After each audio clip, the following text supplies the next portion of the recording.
Tapi yang menarik, saya kebetulan mengikuti di sosial media itu menarik yang heboh di sosial media justru di Indonesia tidak begitu ramai dibandingkan ketika di sosial media. Maksudnya ramenya itu penolakannya atau semangat untuk bahasa Melayu menjadi bahasa ASEAN atau apanya? Justru jadi yang dari pendidikan kita, Oke. Makarim tadi, kok menolak sih? Kok menolak Kok menolak sih? Kan gitu. Mengapa kok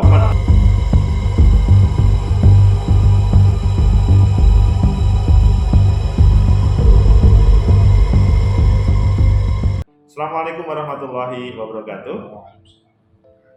Gimana kabarnya Mas Dagir? Alhamdulillah baik. Alhamdulillah. Pecinta masa depan negeri, hari ini kita mau ngobrol dengan fresh graduate doktor PhD dari Malaysia. Beliau adalah Mas Mudzakhir Muhammad Mudzakhir PhD.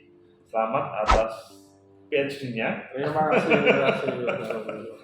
Hari ini itu kita ngobrol itu Mas Mudzakhir. Tadi kan kita sempat ngobrol-ngobrol tentang kemarin pada 1 April itu ada kunjungan Perdana Menteri Pak Yakub itu Ismail. Siapa namanya?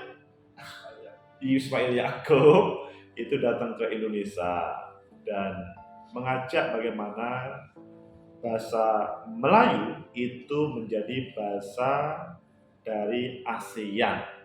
Pak Jokowi pun iya. Namun ini ada namunnya. 4 hari sesudah itu tanggal 5 April Menteri Pendidikan menolak bahasa Melayu menjadi bahasa ASEAN. Sebenarnya gimana sih ini yang terjadi kalau menurut Mas Dagir? Ya, terima kasih Mas Agus atas waktunya bisa ngobrol santai pada channel yang luar biasa ini. Iya. Ya, ini menarik sekali menurut saya. Jadi Perdana Menteri Malaysia Ismail Sabri itu Bisa ya. ke Indonesia kunjungan kenegaraan bertemu dengan Presiden Jokowi dan saat bicaranya adalah terkait dengan usulan Malaysia ingin bahasa Melayu sebagai bahasa ASEAN, one of the official language. Jadi bahasa resmi ASEAN, bahasa Inggris, bahasa Melayu. Dengan argumentasi bahwasanya karena ASEAN, kalau dulu istilahnya menggunakan atau sebagai tadi Kepulauan Melayu atau Kepulauan Nusantara, itu menggunakan mostly dulu itu bahasa Melayu sebagai bahasa lingua franca. Dengan dasar itulah kemudian Perdana Menteri Malaysia Ismail Sabri mengajukan bahasa Melayu sebagai bahasa kedua, dan menurut saya itu usulan yang menarik juga. Menarik kan sebetulnya. Ya, tapi kemudian di sisi lain muncul respon, tapi responnya yang beberapa hari ya. Atau respon dari Menteri Pendidikan Mendikbudristek Nadiem Makarim tentang menolak usulan itu dan menawarkan bahasa Indonesia sebagai bahasa justru bahasa Indonesia sebagai bahasa kedua ASEAN. Ini menarik menurut saya. Sebenarnya ini ibaratnya orang sering mengatakan bahwa Malaysia dan Indonesia itu kan sebenarnya adik kakak kan. Ya menurut saya kalau Malaysia Indonesia adik kakak gitu ya. Ya seperti itu satu sering baik orang Indonesia mengatakan satu unsur, orang Malaysia juga sama kan juga. Itu awal mulanya mungkin yang cerita itu ramai. Tapi yang menarik saya kebetulan mengikuti di sosial media itu menarik yang heboh di sosial media justru di Indonesia tidak begitu ramai dibandingkan ketika di sosial media. Maksudnya ramenya itu penolakannya atau semangat untuk bahasa Melayu menjadi bahasa ASEAN atau apanya? Jadi yang ramai kebetulan saya mengikuti di sosial media itu beberapa termasuk juga termasuk akademisi Indonesia yang concern terhadap isu kebudayaan dan hubungan Indonesia Malaysia. Sebenarnya yang salah satunya yang menarik adalah tentang terkait dengan ini jadi mereka merespon istilahnya Pak, posisi yang diambil oleh Menteri Pendidikan kita Nadiem Makarim tadi. kok menolak sih? Kok menolak sih? Kan mengapa kok menolak? Padahal ketika ke Pak Jokowi itu welcome. Ya itu diplomasi tingkat tinggi saya kira. Mungkin kalau orang Jawa ya mungkin ya dan istilahnya apa tidak mungkin bahasa Melayu. Maka itu mungkin bisa jadi konstruksi bahasa Melayu seperti apa itu yang mungkin kalau urusannya detail itu tentu di level presiden mungkin tidak ada. Disitulah perlunya tadi menteri dan ataupun ahli-ahli yang lain. Tetapi mengomentari secara langsung terhadap tawaran itu sebenarnya juga ya tentu dalam konteks diplomasi tentu saya kira kok mungkin ada orang mengatakan kok ya jangan itu tidak seharusnya seperti itu, harusnya ada obrolan di level akademis dulu tentang bagaimana baiknya membangun tadi kesepahaman tentang bahasa second language ini apa bahasa Melayu yang diinginkan oleh Malaysia atau kemudian bahasa Indonesia seperti yang ditawarkan Indonesia atau kemudian ada titik tengah di antara itu. Toh keduanya baik itu bahasa Indonesia dan bahasa Melayu sebenarnya historically speaking ya itu sebenarnya ya ada istilahnya apa ya mempunyai ada kesamaan dan meskipun kemudian juga ada perbedaan yang harus dipahami oleh kedua belah pihak itu yang tapi pada waktu itu memang menariknya itu pada waktu Pak Menteri Mas Menteri kemarin tuh ngomong itu kan ada isu yang hot ya waktu itu di Indonesia dunia pendidikan. Mungkin pada waktu itu juga kalau dalam bahasa orang lain wah itu kan bagaimana Mas Menteri itu menutupi terkait dengan hot itu atau gimana? Ya itu menarik juga itu. Oleh beberapa mungkin iya bisa jadi kalau teman-teman ahli sosiolog pendidikan atau politik pendidikan akan melihat itu sebagai sebuah hal yang menarik ya.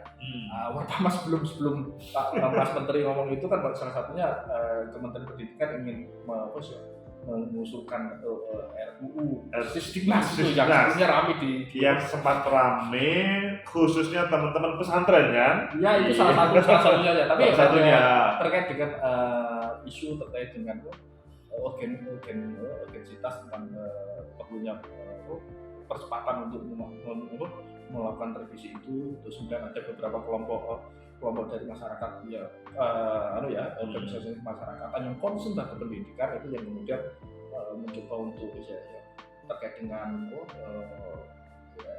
RUU yang akan masuk dalam prioritas pembahasan di legislatif saat itu ya hubungannya dengan Merdeka Belajar itu mungkin ya ini lebih luas lagi karena ini RUU Sisdiknas artinya ini semacam cetak biru lebih berkaitan dengan sistem pendidikan ini secara umum artinya merevisi undang-undang Sisdiknas yang diusulkan tahun 2012 gitu kan artinya itu yang kemudian dikomentari oleh para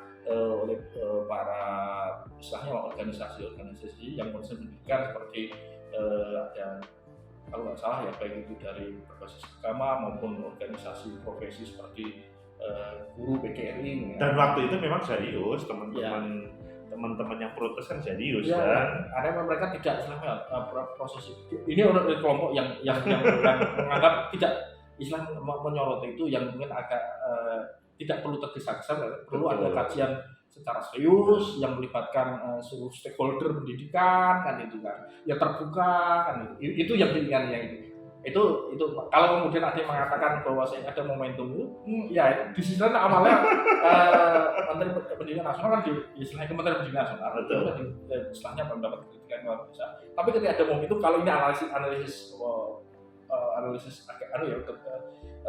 dalam konteks sosiologi politik yang mengatakan ya itu di sisi lain politik yang banyak menanyakan tadi tentang transparansi, partisipasi dan sebagainya, dengan ada muncul isu yang tadi gitu. Itu poinnya berarti Mas Menteri mendapat poin yang lebih karena bisa berarti ini sangat nasionalis dan kemudian mendapatkan dukungan itu di Mas. Dan itu bagian dari menurut saya timnya Mas Menteri itu sangat jeli melihat itu. Kalau memang itu dikaitkan, kalau kita melihat perspektif nasionalis politik ya. Oke, kita bincangkan antara Mas Menteri sama Malaysia, maksudnya penolakan pada 5 April itu di satu sisi ngomong nasionalisme, di sisi yang lain adalah ngomong ASEAN, Iya. di sisi yang lain ada semacam diplomasi yang seakan-akan sudah setuju antara Pak Jokowi sama Pak Perdana Menteri Malaysia itu.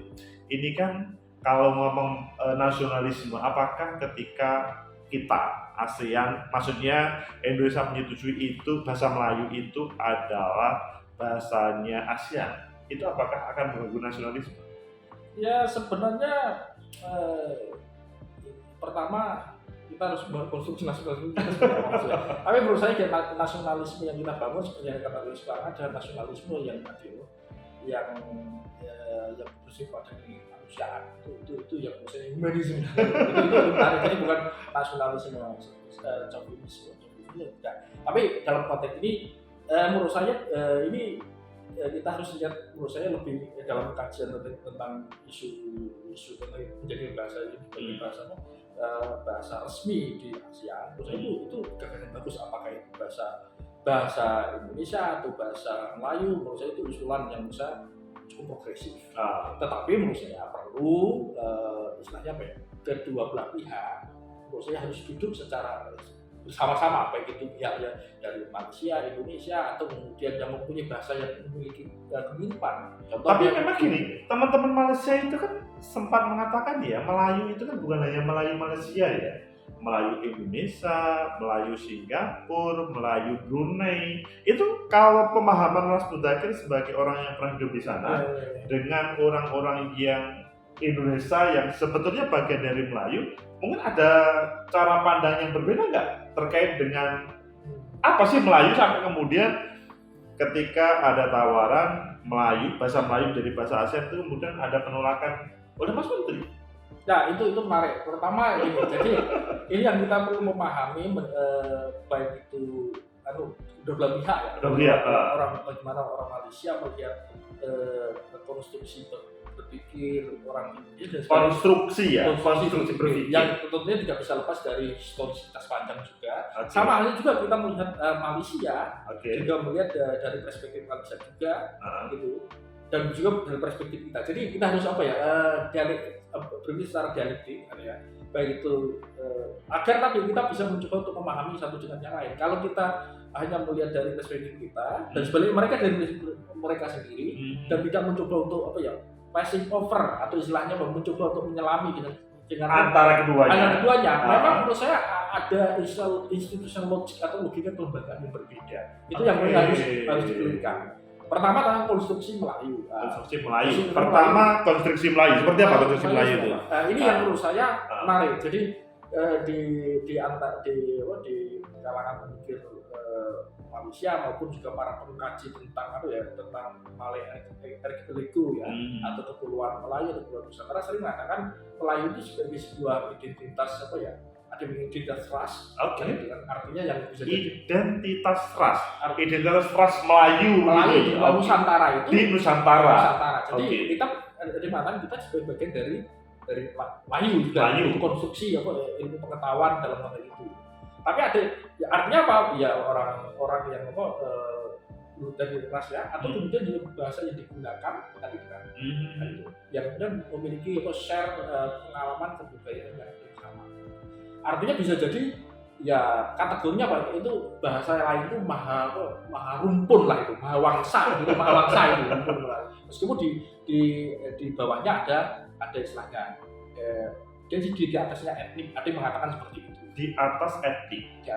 Jadi dia melingkupi di bawahnya ada etnik yang berbeda-beda, termasuk dengan Aceh, ada terus kemudian Melayu Jawa, Melayu. Nah itu dia maka Melayu itu juga di bawahnya itu ada suku lah bahasa itu.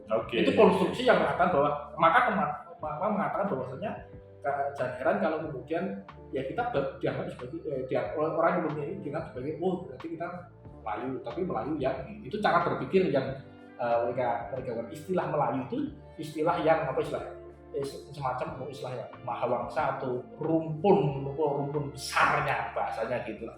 Itu yang dipakai oleh teman-teman Malaysia. Ya, seperti itu ya. Dan kelihatannya teman-teman Indonesia berbeda caranya. Itu kemudian Indonesia mencoba untuk berpikir pasca tentunya tidak bisa lepas dari kalau kaitannya nasionalisme. Kita kan mencoba untuk mengkonstruk diri kita sebagai bangsa itu sebagai bangsa itu sesuatu hal yang dibangun berdasarkan mungkin menggunakan istilahnya Benedict Anderson, imagined communities, komunitas yang terbayangkan. Imagine community. Ya, imagined communities, Okay. komunitas yang terbayangkan, yang tentunya istilahnya apa ya? Yang mungkin secara ras mungkin berbeda kita dengan teman-teman yang ada, mungkin ada sebagian yang di Indonesia bagian barat dengan teman-teman yang ada di Papua, mungkin secara berbeda, tetapi mereka disatukan kesamaan. Pertama bisa jadi karena pengalaman dijajah Belanda yang sama, terus kemudian apa istilahnya membangun bahasa baru yang sama kan gitu kan, persamaan nasib yang kemudian mengatakan identitasnya apa kita ini, yang kemudian memunculkan istilah bangsa Indonesia. Atau mungkin bahkan semenjak Majapahit dahulu ya, itu mungkin merupakan embrio yang nggak tahu kalau orang-orang Malaysia itu kenal nggak Majapahit. Karena kalau sangat kenal sekali. sangat kenal sekali, dan mereka menganggap bahwa itu ya Majapahit itu salah satu, kalau menggunakan logik yang tadi itu ya Majapahit itu salah satu kerajaan ya bahasanya apa ya dalam Malay Archipelago ini. Jadi mereka memahami bahwa Majapahit adalah Malay Archipelago, bagaimana di situ Melayu di dalamnya. Ya, artinya karena tadi istilahnya dia berada di jadi kalau menggunakan logika itu, karena Kepulauan Nusantara di situ juga Kepulauan Melayu kan, kalau Kepulauan Nusantara, Kepulauan Melayu itu sama tapi beda nama. Kalau Nusantara kan berasal dari tadi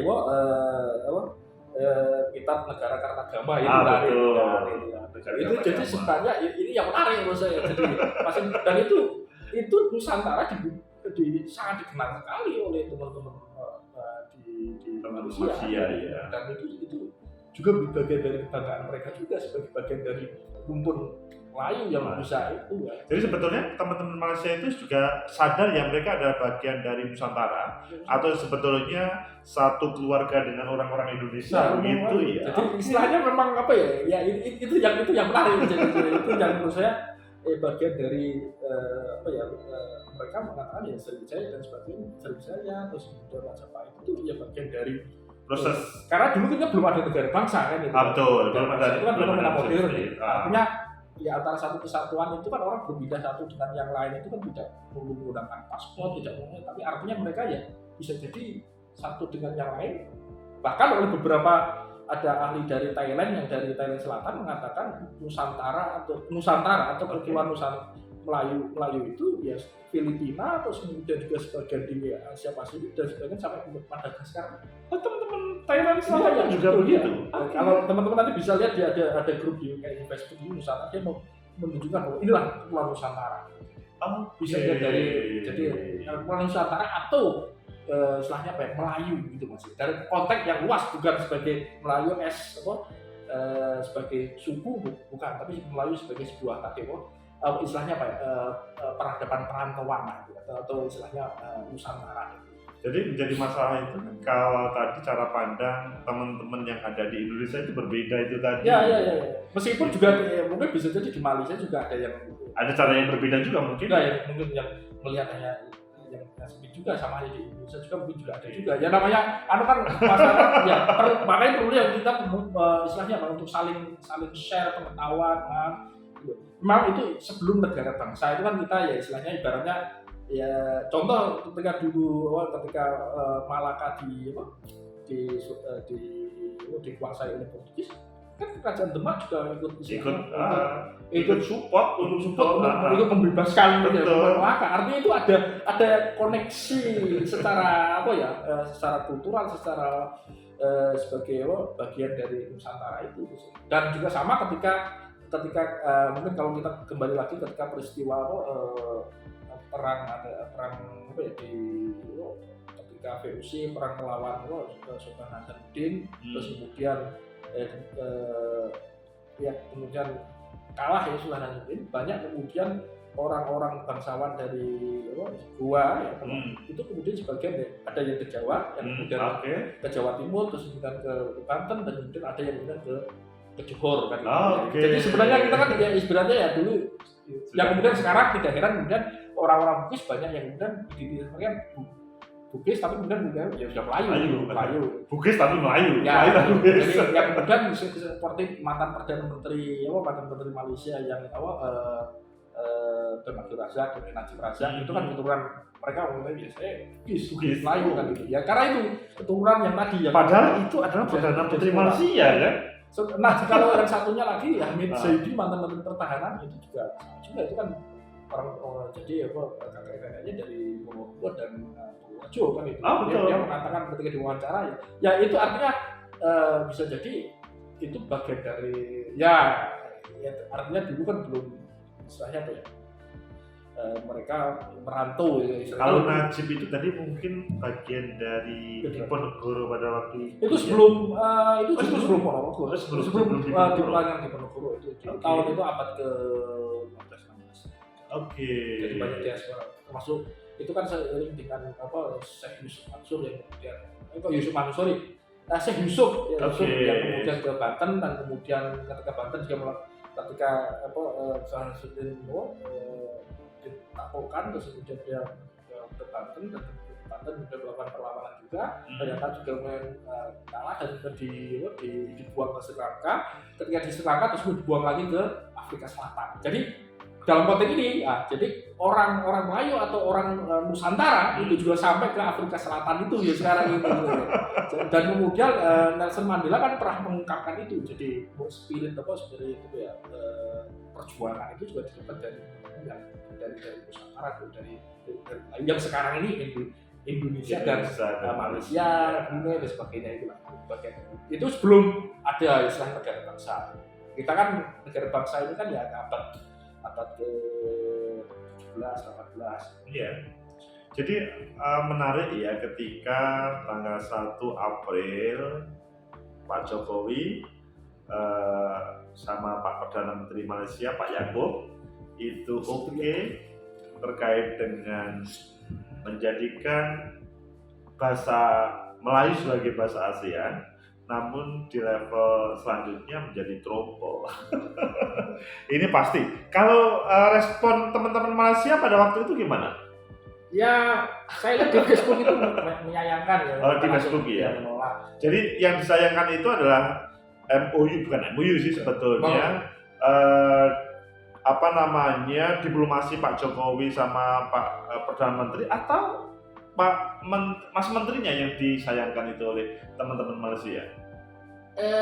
Ya itu mungkin terlalu langsung langsung menolak itu menurut saya. Kalau diplomasi kan seharusnya kan ya oke, baiknya bagaimana kita obrolkan bersama, ada titik sama atau apa, ada titik persamaan, membangun kesepahaman itu kan. Alih-alih menolak itu menurut saya menutup dialog sebenarnya kan.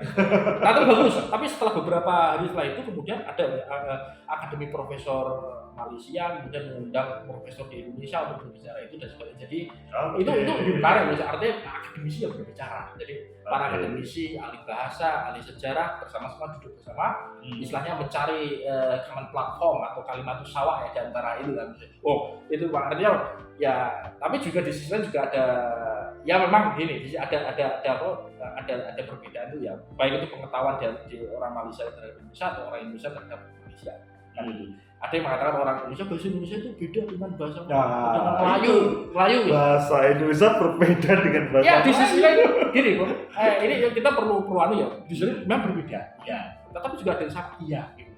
Secara historisitas memang bahasa Indonesia itu akar utamanya itu dari bahasa Melayu, karena bahasa Melayu jauh sebelum kita merdeka ya, termasuk sebelum mau merdeka juga. Itu memang rumputnya berasal dari bahasa Melayu. Dan itu bukan rahasia lagi kalau teman-teman baca di sejarah Sumpah Pemuda yang pertama yaitu ketika tahun 1926 itu memang Sumpah Pemuda pertama itu kan berbahasa pertama saya utara Indonesia, berbahasa bangsa Indonesia, berbahasa bahasa Melayu. Awalnya seperti itu usulan dari Sumpah Pemuda 19 itu belum draft itu ada bukunya di Hari Putih Kirja Laksana itu ada itu. Terbitan Yayasan Obor Indonesia. Itu bisa dilihat. Jadi artinya kita juga harus terbuka membaca sejarah dan secara objektif memang awalnya bahasa Melayu, tapi Melayu mana? Itu Melayu pasaran. Oke. Kan Melayu itu kan macam-macam, kalau asal usulnya Melayu kan ya di Kepulauan Riau terus kemudian juga Semenanjung Melayu itu kan bagian dari. Jadi memang kita kita kan berbagi bahasa budaya dengan tadi satu Semenanjung Malaya dengan Riau itu kan. Itu yang kemudian bahasa termasuk bahasa sebelum Indonesia kan bahasa Melayu jadi bahasa komunikasi di Kepulauan Nusantara dan yang sekarang Hindia Belanda ini kan. Maka tidak heran memang itu, tapi kemudian seiring yang berwaktu ya ada tokoh namanya Muhammad Tobroni, jadi orang pemuda asal Pamekasan, Pamekasan Madura yang mengusulkan ketika si Muhammad Yamin mengusulkan itu, terus kemudian dia menolak usulan itu. Loh, kita bertanah air satu, bertanah satu, tanah Indonesia, berbangsa satu, bangsa Indonesia, berbahasa satu kok bahasa Melayu, ya bahasa Indonesia. Itu saat itu dia berumur 22 tahun, jadi sangat visioner sekali. Orang Madura? Iya, gitu. Sampai tuh. Makanya muncul jogo-jogo Madura merdeka juga. Nah, artinya itu menarik. Jadi visi seorang pemuda tak berani tadi. Tak berani ya. Yakin. Kalau sebenarnya si Muhammad Yamin dalam dialog ya, saya mau baca di bukunya si Harimudi dalam sana. Loh, kamu mengiko ya tak berani? Oke. Oh tidak. Justru ini kalau belum ada ya kita adakan, kita buat bahasa Indonesia. Artinya itu menarik. Jadi bahasa itu juga in making, proses terus terbentuk ya itu kan. In making proses pembentukan bahasa itu terjadi. Baru 1926 itu kemudian akhirnya tidak Sumpah Pemuda belum muat, tapi kemudian ketika 1928 ketika Kongres Pemuda kedua kemudian disepakati dirubah menjadi tadi bahasa Indonesia bukan bahasa Melayu. Dan kemudian terus perjuangan, tapi sebelum kongres yang pertama itu pun si Muhammad Tabrani itu menulis di surat kabar di mana dia bekerja tentang perlunya bahasa persatuan yaitu bahasa Indonesia. Ketika orang belum ada bahasa Indonesia. Itu artinya memang itu menurut saya pemuda ya futuristik ya soal itu. Ya kalau bahasa artinya memang asalnya bahasa Melayu, meskipun dalam perkembangannya kemudian bahasa Indonesia menyerap istilahnya dari berbagai macam bahasa daerah yang lain, bahasa Jawa, bahasa Sunda, kan bahasa Bugis dan macam-macam dari budaya kita kan. Intinya teman-teman Malaysia merespon sangat negatif terkait dengan apa yang disampaikan Mas Menteri itu, meskipun teman-teman yang ada di negeri kita di media sosial tidak biasa-biasa saja. Tapi juga ada orang Indonesia komentar di media sosial, kita beda, kita bahasa Indonesia bisa. Tapi ya itu enggak juga, memang kita ada kesinggungan dengan orang lain. Jadi kita harus juga gitu. Tapi di sisi lain juga ada orang Malaysia juga kadang tidak mencoba untuk memahami bahwa bahasa Indonesia juga bahasa yang terus berproses. Di media sosial perbaikan. Artinya mereka membentuk identitas sendiri itu iya. Bahwa awalnya kemudian Melayu itu iya. Tapi sebenarnya juga ada orang Indonesia mengatakan, bukan bahasa Indonesia aslinya. Tidak melihat secara sejarah memang kita juga ya tidak bisa lepas dari historisitas itu. Jadi masing-masing di budaya itu ada yang kadang tidak mampu memahami secara artinya ada titik singgungnya, ada titik sama itu juga sama halnya kayak mungkin ada yang mengatakan gini, bahasa Melayu nggak ada sih bahasa Indonesia, yang ada itu bahasa Melayu kalau seperti menganalogi seperti bahasa Inggris. Jadi ada teman dari Malaysia yang mengatakan bahasa Inggris itu bahasa Inggris Australia, bahasa Inggris American English, terus Australian English. Jadi kalau gitu Melayu Malaysia, Melayu Indonesia. Jadi Melayu ya di sana mungkin ya oke, tapi juga karena bahasa Indonesia istilahnya mempunyai ya dalam perkembangannya juga ada titik sana, tapi ada titik yang pembentukannya. Artinya penyerapan bahasa Indonesia yang mungkin lebih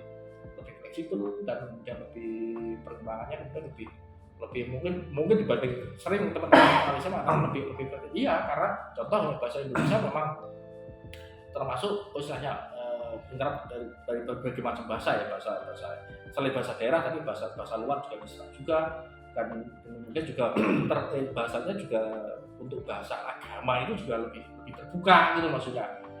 mungkin dalam konteks tertentu Indonesia lebih terbuka untuk menyerap. Kalau mungkin mohon maaf itu bahasa Melayu, mungkin contoh kalau di Semenanjung Melayu itu kalau menurut informasi dari teman itu ya tidak boleh menerjemahkan contoh kayak seperti kalau di Semenanjung Melayu tidak boleh menerjemahkan kitab-kitab suci selain Islam gitu maksudnya. Jadi karena nanti ada kaitannya dengan tradisi bahwa kaitan dengan otoritas keagamaan. Kalau di Indonesia kan hampir semua kitab suci, ya, kalau itu bisa diterjemahkan ke dalam bahasa Indonesia. Mungkin itu salah satu yang kemudian istilahnya apa bahasa Indonesia mungkin lebih dalam konteks dalam hal itu ya lebih terbuka. Mas Muzakir, ini sudah setengah jam, sudah tidak terasa kita masih berbincang kesepakatan antara atau diplomasi antara Pak Jokowi sama Pak Perdana Menteri. Begitu juga Mas Menteri membuat sebuah keputusan dan respon dari netizen Malaysia dan Indonesia agak berbeda. Nanti kita lanjutkan pada sesi-sesi lanjutan supaya terkait Melayu, Indonesia, Melayu, Malaysia dan lain-lainnya itu kemudian bisa terklarifikasi semuanya. Karena kalau tidak maka akan terjadi huru-hara. Padahal kalau tadi Mas Muzakir udah ngomong Inggris British, Inggris Amerika pun bisa berjalan. Mungkin itu tidak sama, tapi bisa menjadi sebuah contoh. Terima kasih Mas Muzakir atas podcast hari ini. Semoga bermanfaat. Pecinta masa depan negeri, itulah Mas Muzakir yang bisa mengklarifikasi terkait dengan berbagai hal produk diplomasi 1 April mendatang. Kita lanjutkan pada seri-seri lanjutan. Like, subscribe, comment, and share. Sampai jumpa. Terima kasih. Oke, sama-sama.